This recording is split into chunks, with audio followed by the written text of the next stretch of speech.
My name is Vivian Carter, 70 years old, widow of Dr. Raymond Carter, pediatric surgeon, who died believing blood was thicker than greed. For months ago, I would have unlocked that door and apologized for existing.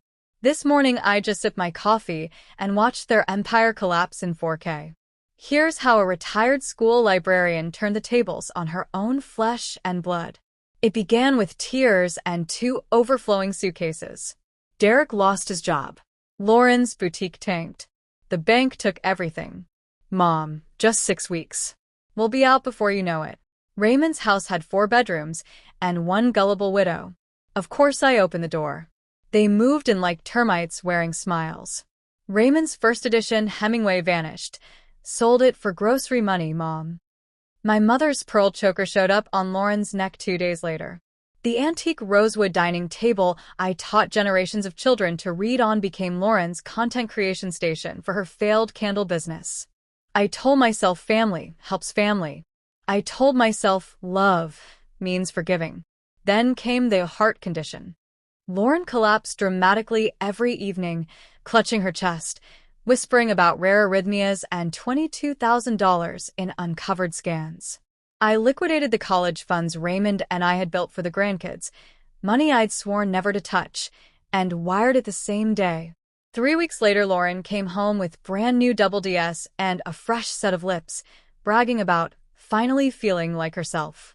Derek just shrugged. You've got plenty saved, Mom. Don't be selfish.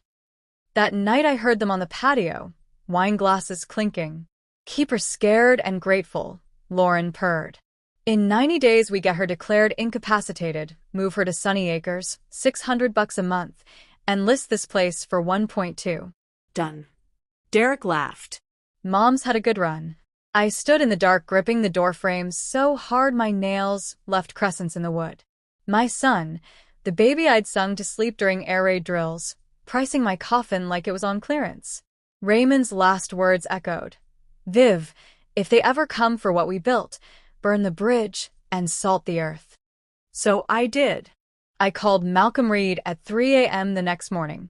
We met in diner booths and library basements. We built a fortress.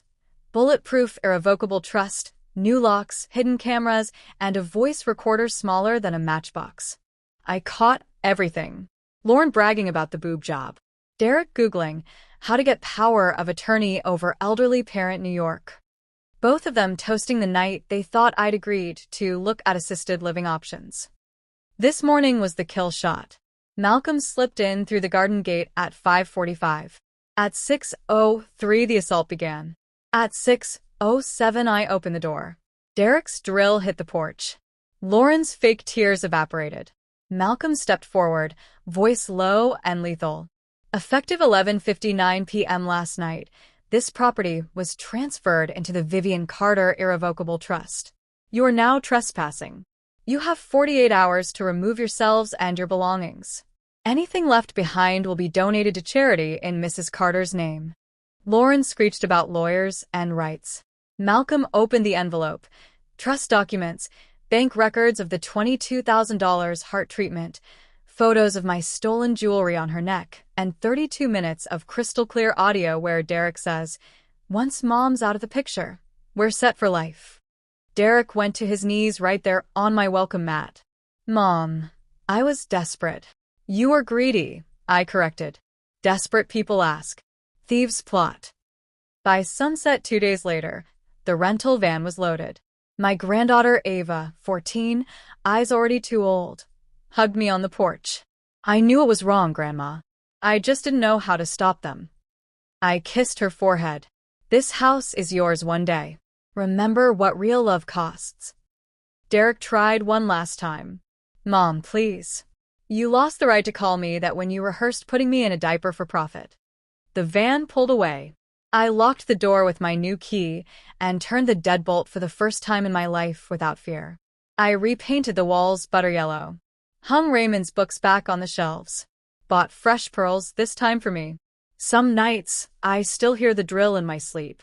But I wake up knowing the only thing getting demolished now is every lie they ever sold me. Because a mother will move mountains for her children. But when those children try to bury her under one, she learns how to detonate.